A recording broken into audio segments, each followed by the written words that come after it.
Good morning, everyone. Thank you for joining us for this year's Framing the Future. My name is Hillary Billings, and I'm chairman of the board of Habitat Greater San Francisco. Habitat continues to serve the families in our 3 Bay Area counties through programs that help keep long-term homeowners in their home, as well as providing families the opportunity to own a home for the very first time.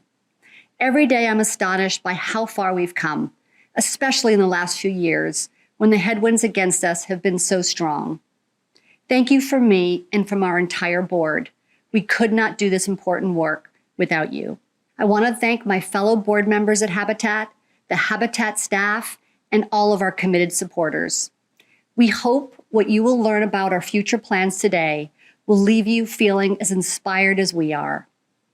Kicking off the event is the person whose commitment and vision for Habitat Greater San Francisco has made all this work possible, CEO Maureen Sidonin. Please welcome Maureen. Good morning, everyone, and thank you for joining us for this year's Framing the Future 2021, Wealth Building in America.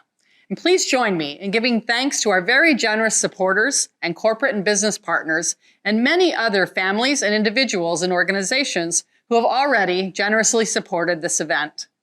Not least, our presenting sponsor, the Marin Community Foundation, who returned once again to partner with us for this annual event. We are so honored today to have a welcome and remarks by their newly appointed president and CEO, Ria Suh. She's an inspiring philanthropist, an environmental hero, and a champion of all families to live and thrive in the communities they call home. Welcome, Ria. Oh, Maureen, thank you so much.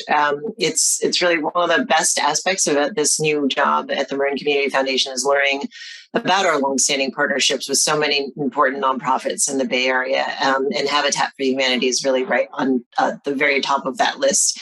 It's an organization that I've personally admired for a really long time, and I'm super excited to be in a position to be more directly involved with your work. So as you know well, the opportunity to own a home has long been positioned as a fundamental part of being an American, of having the American dream.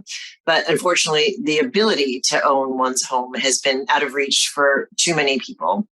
I am now located in one of the most expensive counties for housing in the United States, where the median price for a home in Marin County is $1.7 million.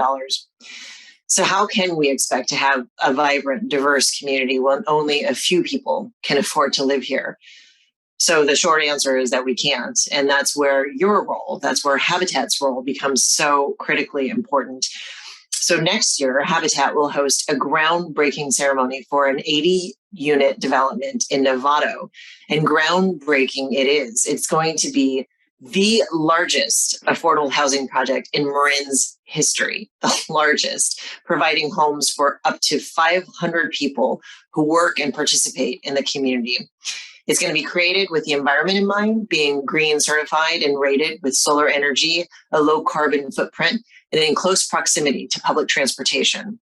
Habitat, through its perseverance, which, yes, was a lot of perseverance to get this project to this state, creativity and vision is setting the absolute right precedent for a county like Marin, and a precedent that I think demonstrates the true values of who we are in this county. So I'm certainly hoping it can serve as a template for future affordable housing projects here, and for projects where government, nonprofits, and philanthropy can join together in multi-sector partnerships to create opportunities for home ownership for everyone, not just some.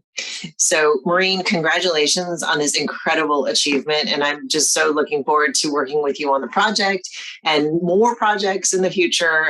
So congratulations to you and the entire Habitat for Humanity team for the impact you're having on all of our lives in the Bay Area. Thank you. Once again, thank you so much. We cannot do what we do without you and your unwavering generosity. Thank you. On behalf of all of us at Habitat for Humanity Greater San Francisco, I hope you and your families continue to be safe and well. And I hope that you are persevering through what has been and still is an incredibly difficult time. COVID has changed us forever in so many ways, and we believe it gives us an opportunity to dig deep, to embolden our resilience, and be even more determined to face our local housing crisis. and work each day to build a more just community by building and preserving more affordable homes for first-time homebuyers to stay and thrive in our region, giving their children the opportunities they dream and pray for each day, and for our longtime homeowners to hold on to their precious asset, a home they own and that they work so hard for and built their families a future in. We are truly proud of the beloved community we have been building for over 30 years in San Francisco, San Mateo, and Marin, our Bay Area home. This beloved community, as Dr. King so adeptly named, is a place where everyone is cared for. It is absent of poverty, hunger, and hate. A community, as he imagined it, that involves systems of law and policies, education infrastructure, healthcare, and municipal reform that no one sector, much less one person, could create in isolation. I'm blessed to live on a street named after Dr. King, so each day I am reminded of the importance of his legacy and significance. Today, we will continue our legacy during Framing the Future of lifting the voices of our homeowners, supporters, and leaders with the hope of inspiring and shining a light on the importance of homeownership, the main way families in America build wealth, as a tool and strategy to undergird our case that homeownership matters. Habitat Greater San Francisco is uniquely poised here in the Bay Area, arguably one of the most expensive regions in our country, to continue to make this dream a reality for hundreds of families. We do so through the generosity and partnership of others. For those of you watching today who work in city and county government, thank you. We could not do this without you. To those of us who have supported us financially, sponsoring this event, and in our everyday work, thank you. For those watching, we would love for you to join us and make a contribution today to support our incredible growth and impact. There is a QR code on the screen you can scan or go to www.habitatgsf.org to donate. Thank you. For those of you in the private sectors of banking, real estate development, construction, utility and infrastructure, education and healthcare, science and technology, thank you. You are joining in and supporting, volunteering, and advocating for our impact. And this is the engine that drives our success. We are so grateful. In particular, I want to thank Facebook, along with Northern Light Venture Capital and Wareham Development, for sponsoring Framing the Future 2021. We are so appreciative of their support of Habitat Greater San Francisco. Thank you all. Today, we are going to be joined in conversation with the remarkable Van Jones. He almost needs no introduction, but of course I will give him one right before our conversation on wealth building in America. But before that, let's take a moment to reflect on where we are today. 2021, the second year navigating this heartbreaking pandemic. Over 700,000 lives have been lost in the US. Bless all of those families and loved ones. I'm reminded that through the medical and technological systems, we've seen incredible progress and efficacy with vaccinations and the continuance of safety protocols implemented widely in our region. These actions are examples of building a beloved community, taking hold. At HGSF, we can continue to see how this relentless pandemic continues to expose the precarious economic situation faced by so many. A situation driven in large part by the lack of a safe, decent, and affordable place to live. As we continue each day to serve the families in our region who are part of the 1 in 6 families in the United States paying more than half of their income on rent or mortgage. The tens of millions of Americans continuing to live under the threat of eviction or foreclosure due to the impacts of the pandemic. We at Habitat Greater San Francisco, from our board to our staff, community and governmental partners, to policymakers and our thousands of volunteers and hundreds of homeowners, are busy. We are busy each day building our own version of that beloved community. Side by side, shoulder to shoulder, we are in the finishing stages of 26 new Habitat homes, 20 in Redwood City and 6 in Daly City, where our homeowners are deep into completing their 500 hours of sweat equity. This special aspect of our partnership ensures that each family and their family, coworkers, and supporters puts their hands into action. By volunteering to build their community, they are sharing this experience with their peer families and starting the literal foundation of their future lives as homeowners. Early in 2022, these families will be joining us to celebrate their new homes, and we hope all of you who can attend and join us as well to pass the keys, the blessings, and the love of family to our newest additions to our Habitat family, these 26 new homeowners. As new homeowners, they are on their own journey to build wealth. Through our unique and unprecedented model, these families will have a new beginning to a healthier life. Habitat homeowners report feeling more emotional and financial security, being able to finally save for their children's education and for them to participate in extracurricular activities and enjoy family time. They have deepened their financial education and will now live with a cap to their housing expenses at 30% of their income. And they have learned all of the necessary skills and tools to build a home, life, and legacy for themselves and their children. Habitat for Humanity Greater San Francisco's partnership with these families is a game changer. Now we are going to hear from some homeowners on what homeownership means to them. Hi, Jeanette. It's so great to be with you today. And thank you so much for joining us at our Framing the Future this year. We're so honored and humbled and blessed to have you. So thank you. I thought we would just hear a little bit about yourself and your family. Hi, Maureen. It's nice to see you again, too. My name is Jeanette. I immigrated to the U.S. In 2001. I have two kids, 14 and 17 years old. So we moved into San Francisco Habitat's DeLong Terrace Home Habitat home in 2008 Christmas time. All right, what a wonderful Christmas gift. Yes, we always said, yeah, it's an amazing Christmas gift. The best little anniversary, yeah, that's so great. Can you tell me, what does owning a home mean to you? Means everything. Owning a home means everything. Means a strong foundation. Means we are rooted in San Francisco. It's not only a roof over the head. It's everything to our family. So we can start a better life from there. That's so great. Can you tell me, before you became a Habitat homeowner, where were you and your family living, and what was the situation like? Before we moved to Habitat Homes, we live in Chinatown, San Francisco, Chinatown. 6 of us share a 1-bedroom apartment.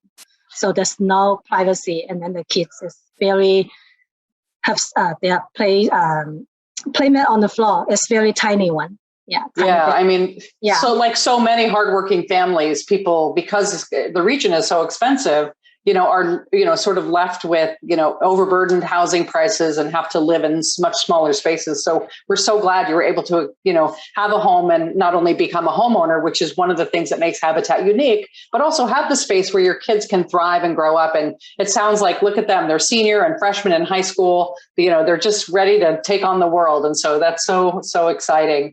This year's Framing the Future, we're really focusing on sort of wealth building and savings and how families, by being a homeowner, are able to save money, because not only do we, with Habitat, where we cap the expenses of a homeowner at 30% of their income, but we do see that parents are able to start saving for their kids' education. They start to think about their future or get them involved in extracurricular activities. How has that been for your family since you moved to your Habitat home? Oh, that's a big change, and then a big support for our family too. Because with the affordable mortgage and predictable mortgage, so we're able to save money for my girls to sign up for extra activities like swimming lesson, piano lesson, ice skating lesson, even joined the volleyball club for the past few years. So they did play in school in the volleyball team. So I feel we are very fortunate to have a support from Habitat. Now my older one is in 12th grade, so she's applying for college this year, this Christmas, during Christmas time. So we are saving up money for their college fund. That's a huge success for our family. Yeah, that's so great and so inspiring. And as a former volleyball player, and I think. And it must be so exciting for you to think about her applying to colleges and setting her course moving forward with all of the skills and talents that she has. So congratulations on that. We have a lot of homes that we have 26 new homeowners who are doing what you did. And your family did when you were getting ready. They're doing their sweat equity, getting ready to move into Redwood City and Daly City early in the new year. And then we have over 200 homes in our pipeline that we're going to be building over the next 7 years. What is your hope for new Habitat homeowners? I wish them they enjoy and value their house as much as I do. So, and I hope that they enjoy their 500 equity hours. That's an amazing experience. I think that is the very unique and meaningful experience for homeowners. Not only that you're getting to know other homeowners, but also you learn a lot of skills to maintain your house. I think that's very important. We're so honored and blessed to be partners with you and have you part of the Habitat Greater San Francisco family. And it's so good to see you, and give my best to your whole family. And I hope your daughter's college applications go really well. And if she needs help, tell her to reach out. Okay. Thank you so much, Jeanette. Really appreciate your time today. No problem. Thank you. My honor. Yeah. Thanks. In affordable housing, home ownership is unfortunately the outlier. As I have shared with many of you before, all housing production matters, but demand has exceeded supply for decades. This is not happening overnight, and we are playing the long game to change it. Can I just give a quick shout out to the communities who have been so supportive and such good partners to Habitat to build most often what is the only affordable homeownership homes in their communities. In San Mateo County and Redwood City and Daly City and East Palo Alto and Brisbane and Menlo Park and South San Francisco. In San Francisco, in the Bayview, in the Mission, in the Ingleside, and soon to be built new homes in Diamond Heights. And in Marin County in Novato.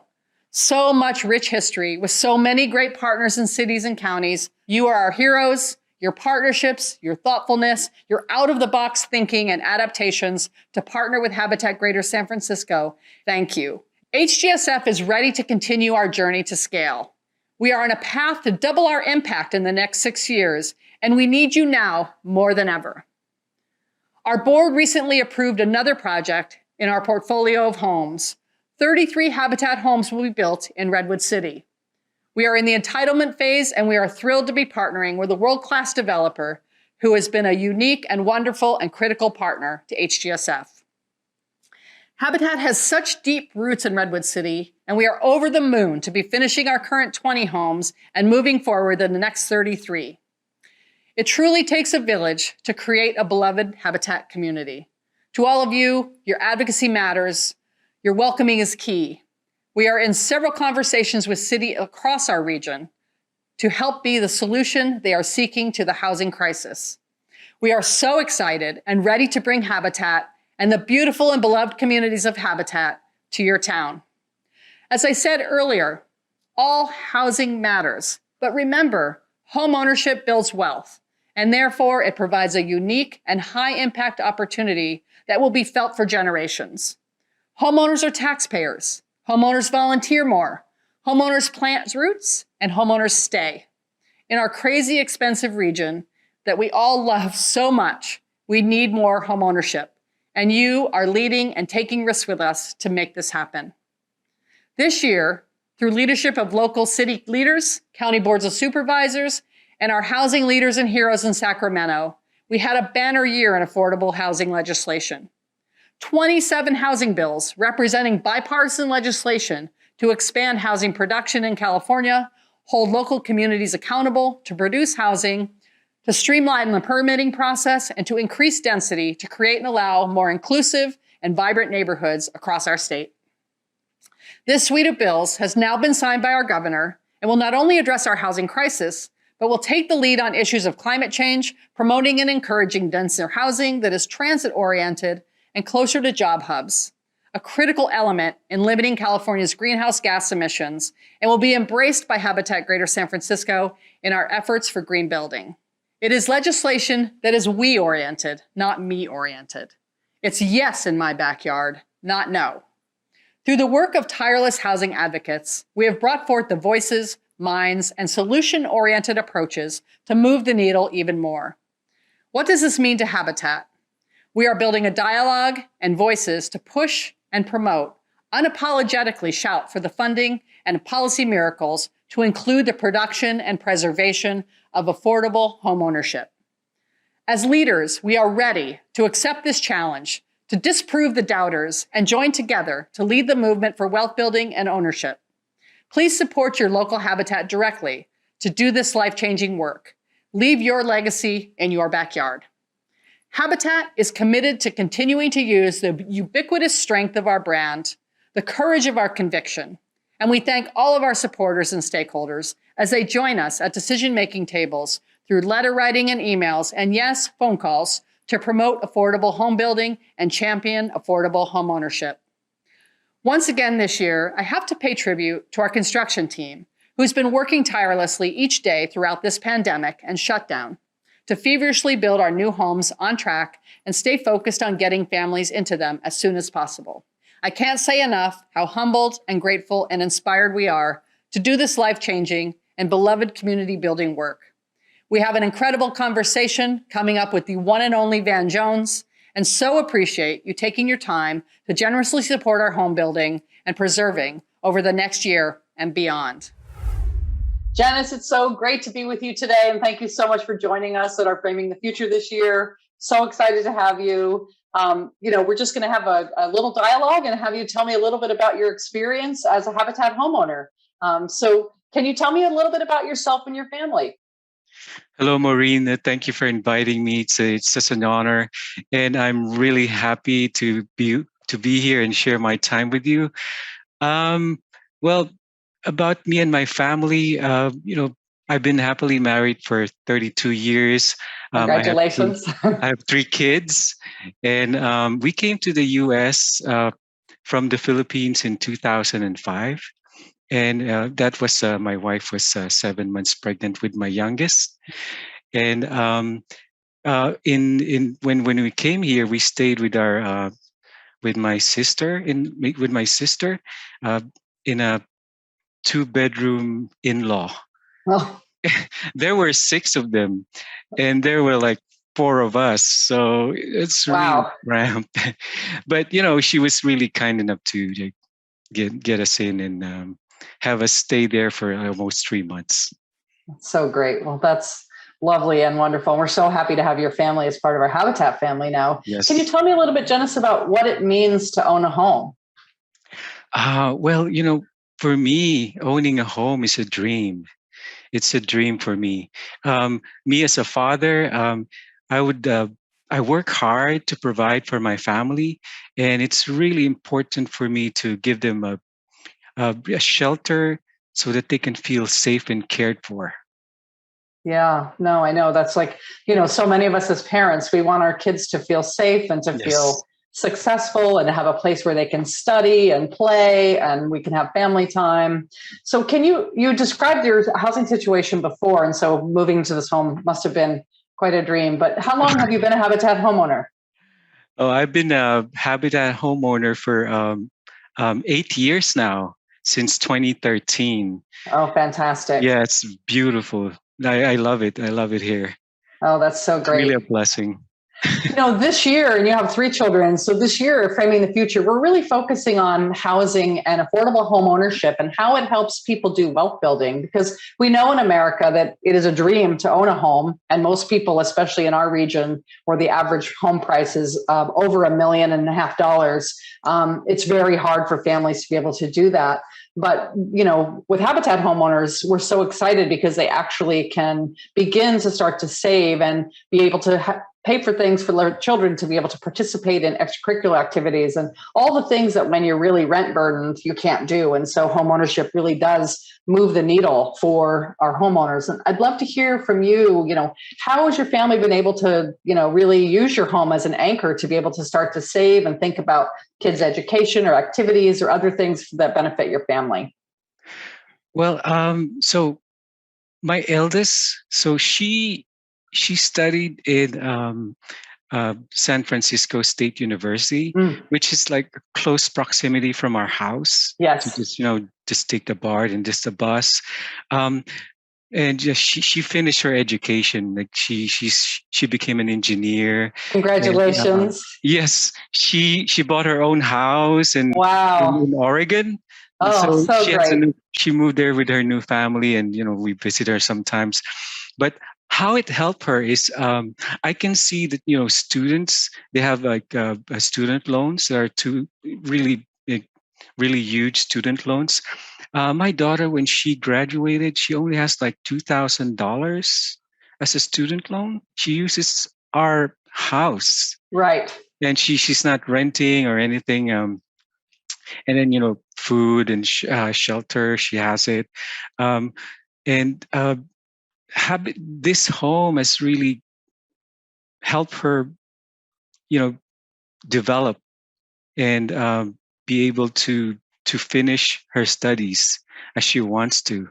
And my second son, he graduated from high school, but was not able to get any job or go to college. Hmm. But because he has this time that he was not able to get anything, and but what happened is he got into a program, and that program helped him get a full-time job. Fantastic. Yeah, I mean, the time that he was like looking for a job, and then just this house is his shelter. This house helped him to not really get him like in the streets. Or he has a family here. He has us to support him, and it just he knows that somehow he would stand on his own 2 feet, which I think he's doing right now. Absolutely. Yes. Yeah. That's so great. I mean, I think, for all of us as parents, we just want to launch our kids, but we also want to be that safe haven when, they come back. And, Yes. I have 3 kids, and my kids have come in and out, and same idea, keeping that college loan or that college cost down, and really being able to, build a career and build a life. And so that's so wonderful. Can you tell me what something that you're really proud of being a Habitat homeowner, and being? Well, I'm as a Habitat owner, I'm really proud of the memories that my family has made in this house, and of course the security and peace of mind that it provides, because we know that we won't be leaving anytime Right. soon. We always get kicked out. I mean, from the apartments and the units that we go to. But being here, we know that our rent or our mortgage won't grow. Right.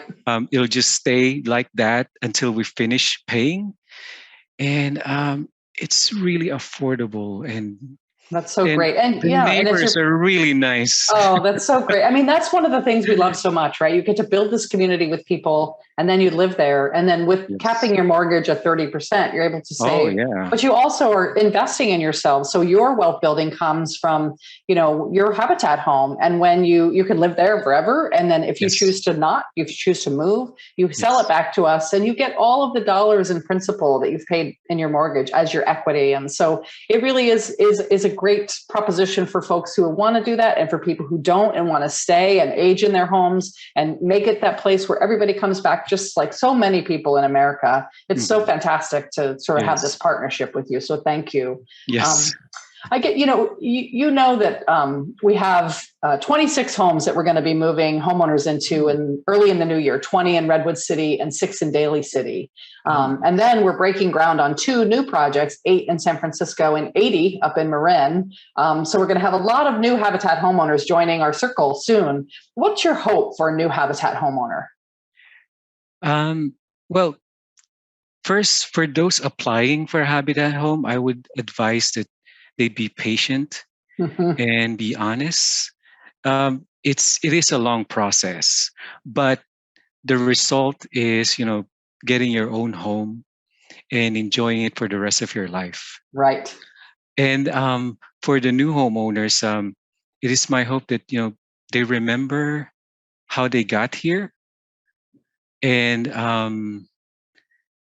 that they realize how blessed we all are, and to share and help others get the same thing. Yeah, it's so great. And I think we're so lucky because we are in touch with our homeowners, and for forever. And they do things like you're doing today, which is, speak up and speak out and help other people become homeowners through the partnership with Habitat. And, affordable housing is such a crisis in the Bay Area, and it's so hard for people. And so we just want to do as much as we can and grow our impact as much as we can. And we couldn't do it without our partner families. So that's really an incredible opportunity. So I guess I'll leave it with this and say, if you had a wish for us as Habitat Greater San Francisco, what would you like us to do? My wish for Habitat GSF is that they grow even stronger throughout the years, and be able to help a lot more people, just like they helped me and my family. Yeah, I'm sorry. Thank you. I'm very tearful. Yeah. Habitat is such a blessing for me, for my family. There's really no words to describe. It's so amazing what Habitat is doing. Yeah, just making me tearful. But thank you. I mean, we are so lucky to have you and so blessed. We couldn't do it without all of our supporters and all of our families. Oh, it's transformative, and it truly is. It's just magical. So thank you so much. Thanks for being with us today. Bless you and your family. I hope to see you soon. Thank you so much. Thank you so much. I appreciate it.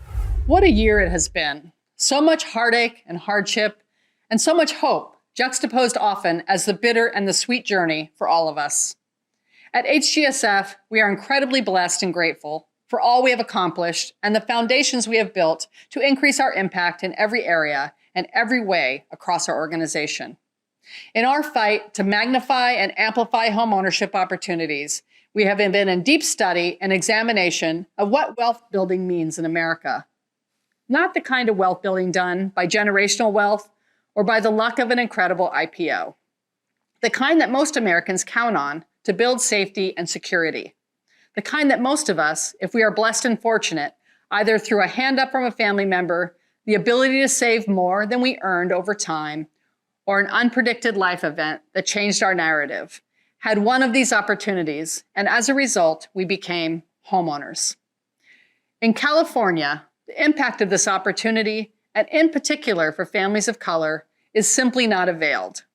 Our conversation today is with Van Jones. Arguably one of the greatest minds and voices on so many important issues facing our country, including climate change, green jobs, criminal justice reform, and the intersectionality of all social justice issues, including the impact and opportunities created by wealth building. Van may not remember this, but early in 2000s, I had the incredible opportunity when at Youth Leadership Institute in San Francisco to support his work, bringing diverse young people into the amazing movement he was starting in the Books Not Bars campaign. He was and is a force. We all know Van from his high-impact career as the founder of Dream Corps, a social entrepreneur, a CNN political commentator, an Emmy award-winning producer, a New York Times best-selling author. He is famous for his heartfelt election night coverage, where he showed up as the voice of reason for people in red and blue states throughout the volatile 2016 political season. Van founded and led numerous social enterprises engaged in social and environmental justice. We are so honored and pleased to welcome Van Jones today to share with all of us his insights and thoughts on wealth building in America. Please join me in welcoming Van Jones. Hello, I'm Van Jones, and I just want to say how glad I am to be a part of this meeting and this gathering. Habitat for Humanity, obviously one of the most important organizations that we have, focused on one of the most important issues that we have, which has to do with place, which has to do with ensuring that everybody counts and everybody matters and everyone has a place to live. The beautiful thing about this organization that I want to lift up today is in a time when everybody seems to be polarizing about everything, where coalitions seem to be fragmenting, where parties are not only turning on each other, parties are turning on each other internally as well. The work that I do in the news, I'm seeing more and more division, more and more polarization, less and less hope, except for a very few places.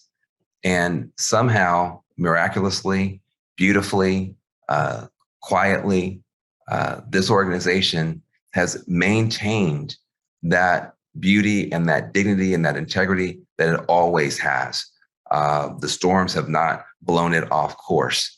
It shows that when people come together, even if they don't all look the same, pray the same, even vote the same, miracles are possible.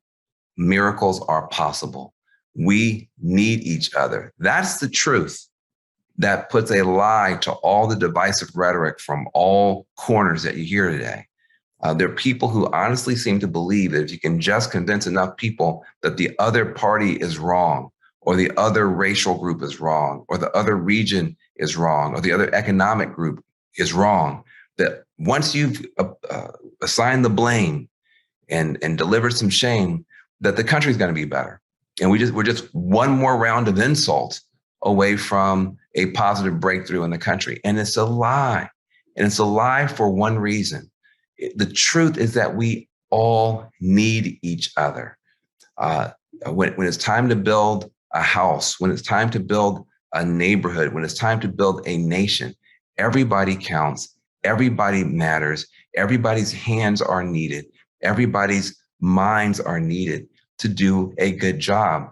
And how many times have you seen people who don't look like each other forget their differences in pursuit of the common calling of creating a home and a place and a space for a neighbor, for a family?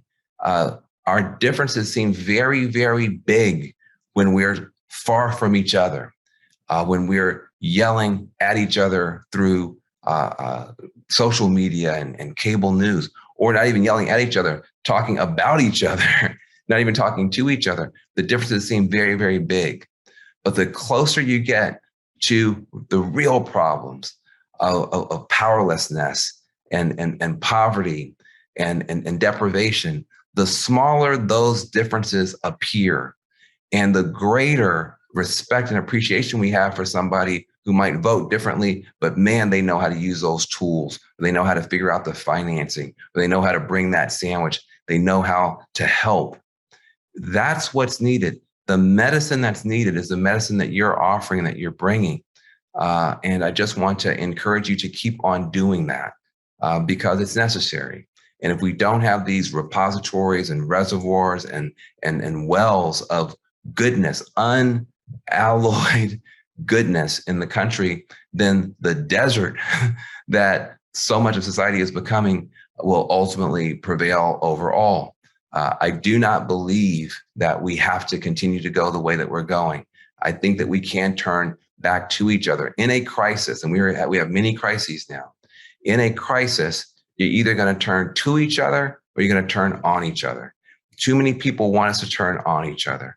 Habitat for Humanity is standing for the idea that we can turn to each other.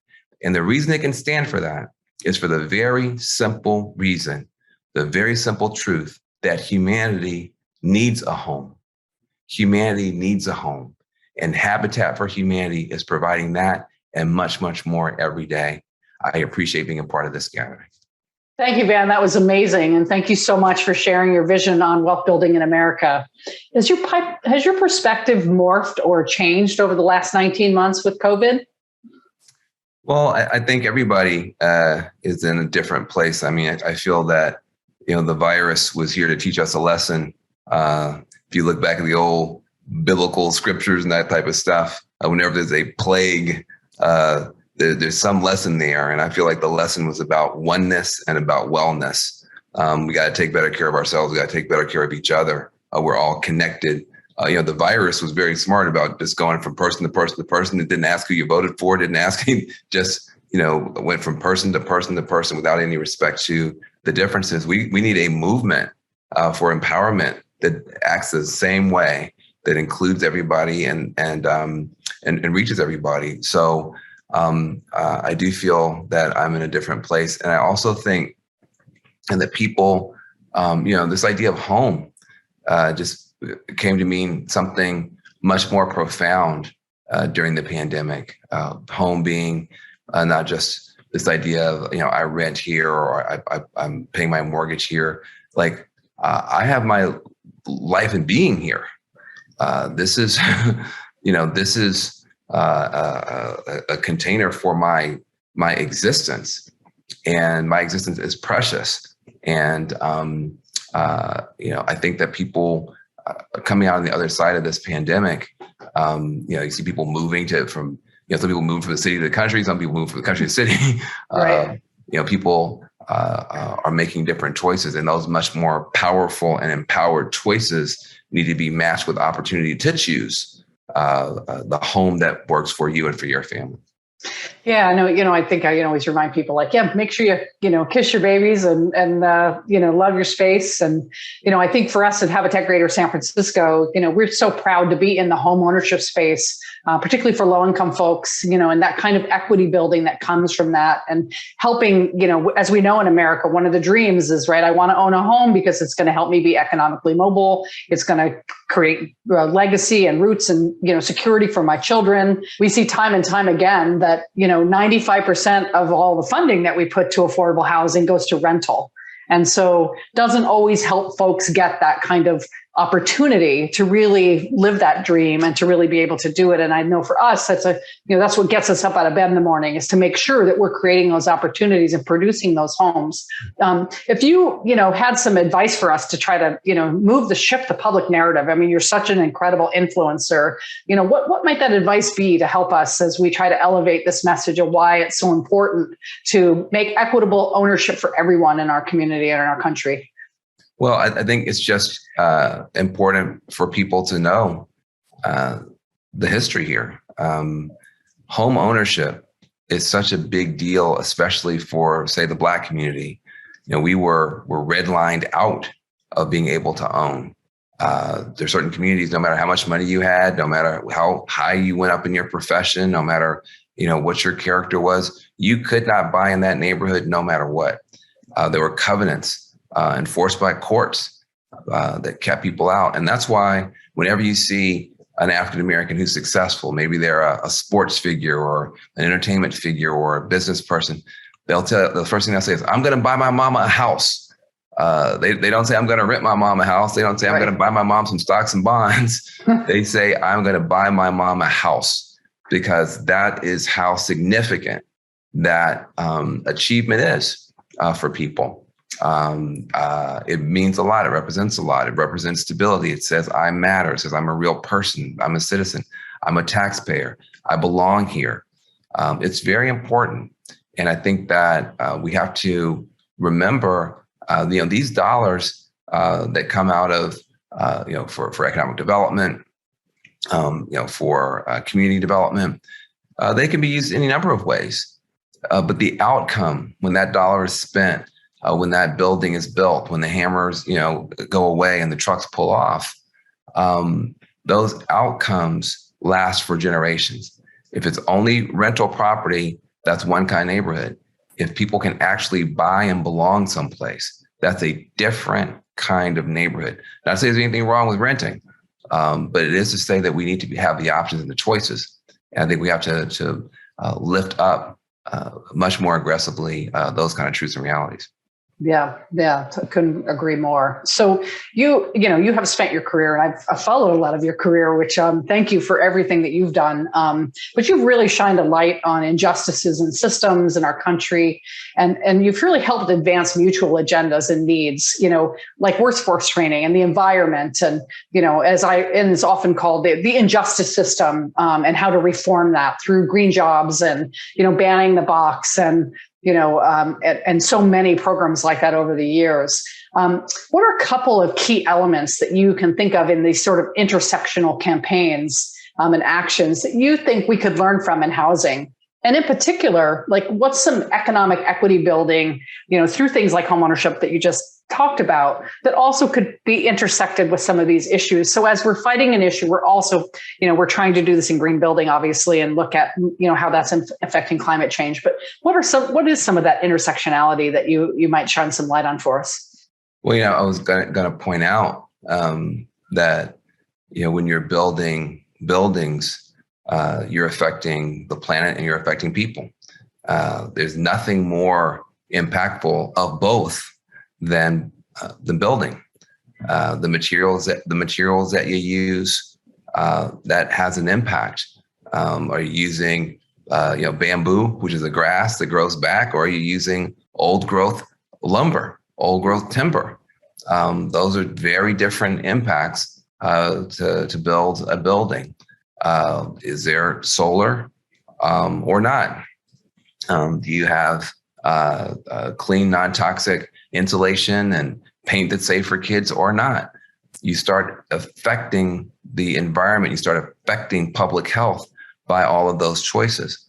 One of the other things is not just the impact on the planet and impact on public health, but also the impact on people. We unfortunately, you mentioned it, have a prison population that is the biggest in the world. Our little tiny country, only 5% of the world's population. We have 25% of the world's prisoners. That is a shame and a shock. It's not because Americans are that much more criminal or that much more violent or that much more addicted. It's that we have built an incarceration industry that's a repeat business industry that keeps growing and growing, almost independent of whether crime is going up or down, unfortunately. And so we've got to do something smart and responsible about right-sizing that system. And as we do, when people come home, they got to have a place to stay. And we have to be able to honor the idea of a second chance. Honor the idea of sometimes a first chance, the first fair chance. Some people, growing up in foster homes and with very little going for them, they really never had a fair first chance to get into a good school and get into a good job.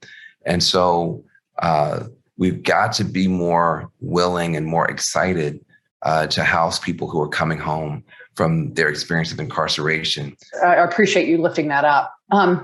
Another sort of a little bit of a transition and question is, we're talking a lot about race in America and equity and wealth building in America, and we need to keep talking about it. It doesn't need to be, 2019's news, right, or 2020's news. It's today's news, and we have so much progress to make and so much to do.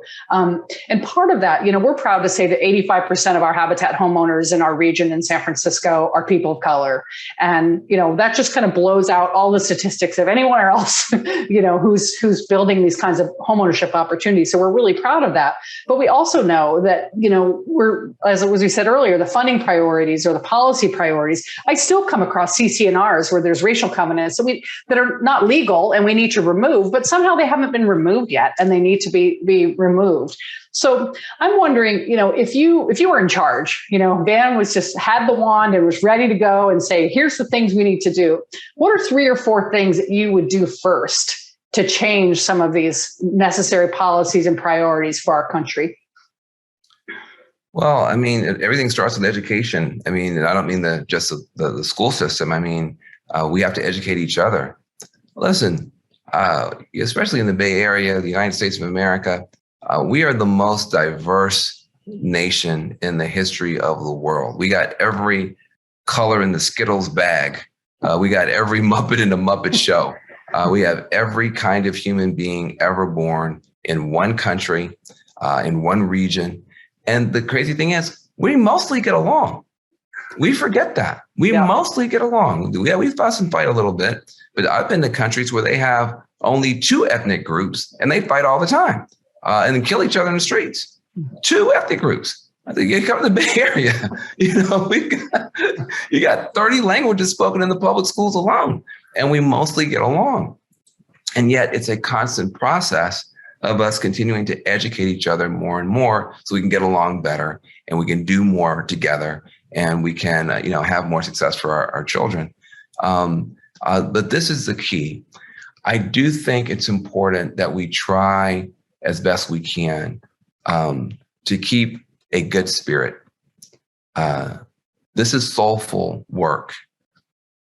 If you get too much in your head, you can start just bashing each other with the different ideas and different rhetorics and different word choices, and you didn't say it right, and all that kind of stuff. And then nobody wants to talk, and people feel canceled, and then people feel insulted, and people feel canceled for canceling, and And all that is because we're just banging our heads against each other, or banging our fingers on the keyboards, or working our thumbs to death, as opposed to realizing we're talking about heart and soul. We're talking about everybody counts and everybody matters. And when we say everybody, we mean everybody. Straight white guys count too. The lesbians of color, whatever. Everybody's humanity needs to be protected and respected. And some people have different things to learn.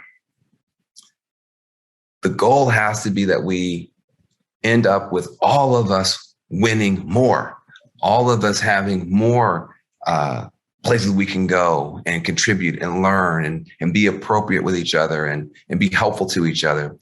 We're not just trying to take the people who are on top and throw them in the garbage can, take people in the garbage can and put them on top of everybody to lord over everybody. We're not just trying to reverse. We aren't going for payback. We aren't going for revenge. We're going for a complete transformation, a different, better version of all of us.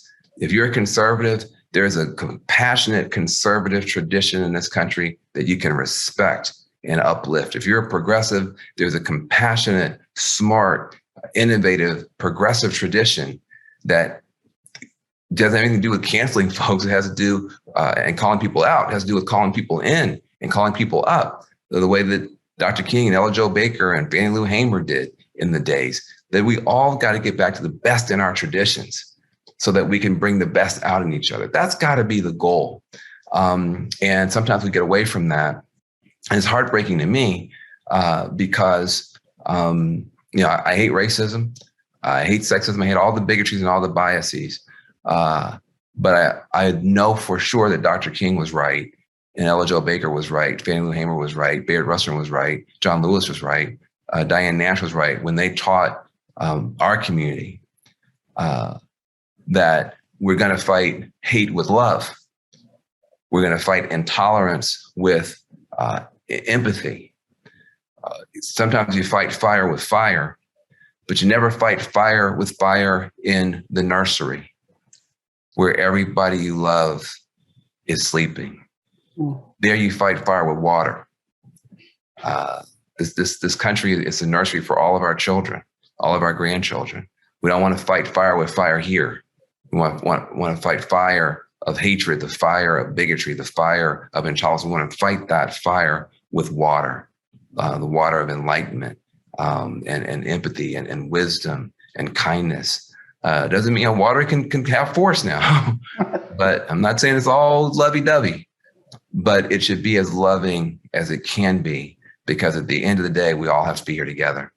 And so, these are times, I think, for us to, as we transition into a more diverse, we've always been diverse, but now we're acknowledging the diversity. We're letting the fact of our diversity be seen and known and discussed. As we do that, let's keep our souls big and our hearts open to each other, because change is hard and change is scary and change is necessary. Yeah, thank you. I mean, it makes me think of, Habitat itself was founded on this notion of radical inclusivity, and a lot of the work of Dr. King and others to really look at what can be brought forth. And I guess, we're so fortunate that we get to see, with our model, all these people coming together with love and with compassion and with power to become more powerful together, not apart. And so it's really inspiring. So, my last question for you, Van, is, you're an entrepreneur, you're a leader. I know you're a dad too, and that you're probably an awesome one. You're an empath, and I love this about you. Like, what message or challenge would you like to leave the audience today? Well, mainly just keep on doing what you're doing. You can always do it better. You can always improve. That's true for anything. That'll be true 10 years from now, 100 years from now. But give yourself some credit. There are very few organizations that are as beloved. There are very few brands that are as embraced and well-known and respected. And that's hard to achieve, and definitely hard to maintain in this environment. And yet that's what you're doing. And it's sometimes it's just good to appreciate each other, to appreciate what you've done. Doesn't mean you get self-satisfied or arrogant or egotistical. That's not what I'm saying. I'm saying that everything in the country doesn't suck. Everything in the country isn't going down the drain. And one of the things that doesn't suck is this organization. One of the things that's actually a pillar of what's good, an example of what's good, a stake in the ground for good is this organization. And, it's okay to smile sometimes. It's okay to give some high fives sometimes. It's okay. Exactly.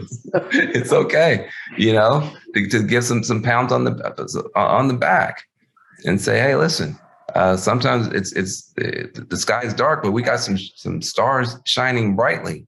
And this organization is one of those stars. And I would just encourage you to nourish that and to look that up. Thank you. Appreciate you. Appreciate you very much, Van. Thank you so much for your time and your wisdom and for who you are in the world and for bringing so many people together to shine that light and all for good. So thank you. Well, thank you, Maureen. As we move near a close in this calendar year, I am honored, proud, and fired up to join all of my incredibly hardworking and talented staff alongside all of you, our stakeholders, partners, and supporters, to bring to light as many opportunities to build and preserve homeownership in our region and beyond. As is often said, when a door closes, we must open a window. I'm humbled and proud to say our home is filled with light. New housing laws, over 250 opportunities for new homes in our pipeline, and hundreds of homes to repair to ensure the wealth built and equity attained changes a family's future forever. Starting today, we need thousands of volunteers and millions of dollars that will be highly leveraged by our hardworking families paying their mortgages and the local and state funds dedicated to affordable home ownership. Habitat leverages every dollar you give with $5 to $7 through this model. This is an incredible return.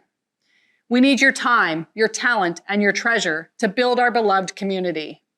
So please come out and support us as we move our 80-unit project through development in Novato. We need you in Redwood City and Daly City. We need you in San Francisco, where we'll be going vertical next summer in Diamond Heights. And we need many hands to build the 8 3 to 4 bedroom homes and continue to work on the entitlement of our 20 home project at Balboa Reservoir. We need you at City Council and Planning Commission meetings across our region. We need you to hold elected officials accountable and encourage them to support homeownership resources in all funding and to support local bonds and build the leaders and financial resources to build and preserve homeownership, a tried and true way to build wealth in America.